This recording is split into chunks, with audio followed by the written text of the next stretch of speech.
下先，早餐準備好 ，coffee 又煲好，筆記 download 好，時間啱唔啱好？歡迎光臨，師傅。實在叫得太乞人憎啦，唔怪之成間屋企都冇人啦。錯，我屋企冇晒人，並唔係因為我叫你叫得乞人憎，而係佢哋讀飽詩書，而且喺資訊咁發達嘅年代，竟然仲同我講話風水呢家嘢信就有，唔信就冇喎，唔理咯咁樣，咩朋友嚟嘅？其實風水分兩種噶嘛，你哋都知啦。一種係要信嘅，又要拜神嘅，又要畫符嘅，又要擺嘢嗰種。要燒晒佢嘅將啲嘢。係啦，嗰種咧就係即係一路作一路擺嗰種啦嚇，嗰啲叫新風水。OK，嗱咁另外一種咧就係傳統風水啦，即係咧我哋去大陸咧就睇皇宮皇陵嗰啲咧，傳統即係正宗嘅風水係唔需要信㗎。即使你信唔信，佢都喺度㗎啦，係咪？係啊，信唔信都喺度㗎啦。呢門係門學問嚟嘅。好啦，咁啊亦都聽到啲人講咧，即係嗱玄學家啦、風水師啦，佢哋講到好似睇醫生咁，嗰啲醫師咁啊，哎呀嗰隻藥啊，我同嗰個醫生夾啊，咁咧就會好快好翻㗎。嗰個風水師我同佢夾啲嘅，咁所以咧係靈啲嘅喎。咁如果學問知識係同一 set 嘅，咁點解會有邊度有啲咁嘅嘢嘅？夾啲唔夾啲啊？冇咁嘅嘢嘅，冇睇夾唔夾嘅嗱。最緊要你睇風水又好，睇八字都好啦，就分兩種睇法。第一咧，你係去預測你有咩問題啊，或者咩 problem 可以解決嘅。最緊要嗰樣嘢就係佢可唔可以幫得到你哋。至於幫得到你，你成功嘅先有效噶嘛。你睇下嗰個師傅咧，或者嗰個風水師又好，最緊要係幫得到你解決問題。即係你知道嗰啲知識之後咧，都要識得去應用啦。冇錯啦，係幫你應用啊嘛。係咯，咁亦都係好多人嘅即係會 hold back 嘅係。睇風水又唔知準唔準，就俾錢先㗎嘛。尤其是越有名嗰啲咧，就越唔平㗎嘛。咁啲人就講話，哇冇搞錯喎，唔知嗰樣嘢靚唔靚喎，未見官先打幾十大板，咁會令到佢哋有少少卻步，好似我班 friend 啱啱周柴咁樣。係嘛？最好就免費啦，係咪啊？通常都係咁樣嘅咯。係咯，而家咪免費咯。點何止免費咧？萬利台唔係免費嘅咩？唔係啊，要收費㗎。你好似俾錢都俾到唔係好覺咁樣，你幾個 Astro 你都唔知喎。唔知喎。你屋企有幾多個 decoder 咧？好似2、3個咁咯。嚇咁少㗎咋？冇理由㗎。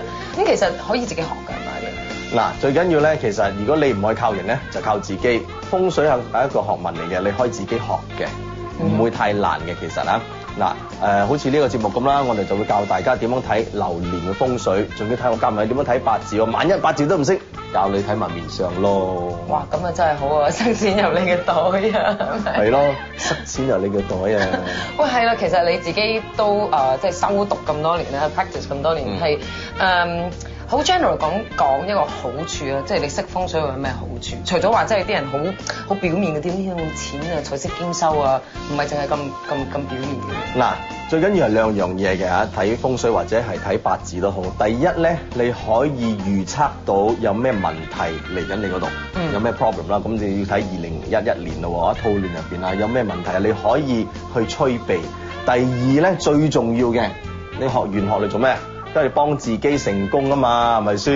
咁你用咗嚟冇效嘅，用嚟做咩？學你要嘥時間。咪就係咯，佢啲叫咩？讀史片。讀史片佢成日咁樣話我。哎呀，咩嚟㗎？讀史片咁樣。咁呢樣嘢咧，咁其實可以喺跟住嚟緊呢幾集咧就可以學到㗎啦。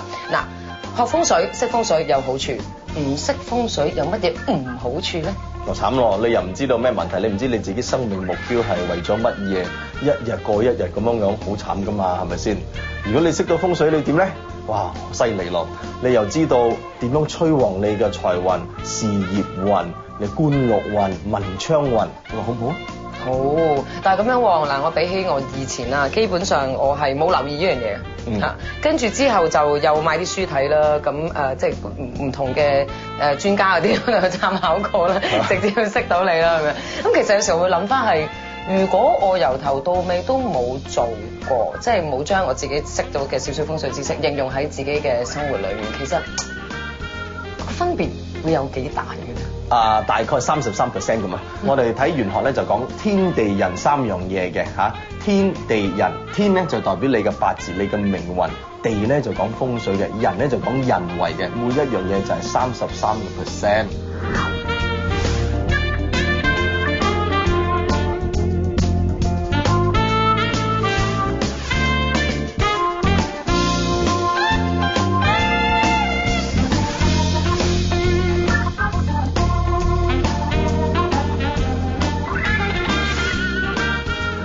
咁樣計，但係其實唔係，我覺得學你話齋咧，之前咧如果你識風水咧，你更加了解自己，應用得好，幫到自己嘅話咧，好似一個 snowball 一個雪球效應咁樣，你越做得好，咁跟住你個人越好，就越成功。好似投資咁啫嘛，錢揾錢，錢揾錢。其實幫助係咁樣睇嘅，嗱你睇下佢幫助少少，你改變嘅係少少，但係可能1-2年後嘅改變係咁多嘅喎，好似一個 graph 咁樣行嘅喎。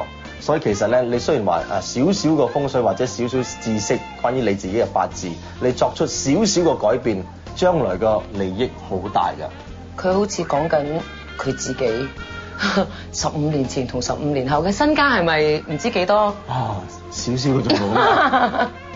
落閘放狗，唔好俾佢走。各位觀眾喺嚟緊嘅6集咧，我將會傲佢，因為佢會同我哋講流年嘅風水、八字、面相啊，仲有擇日啊。OK，ready 啦嚇！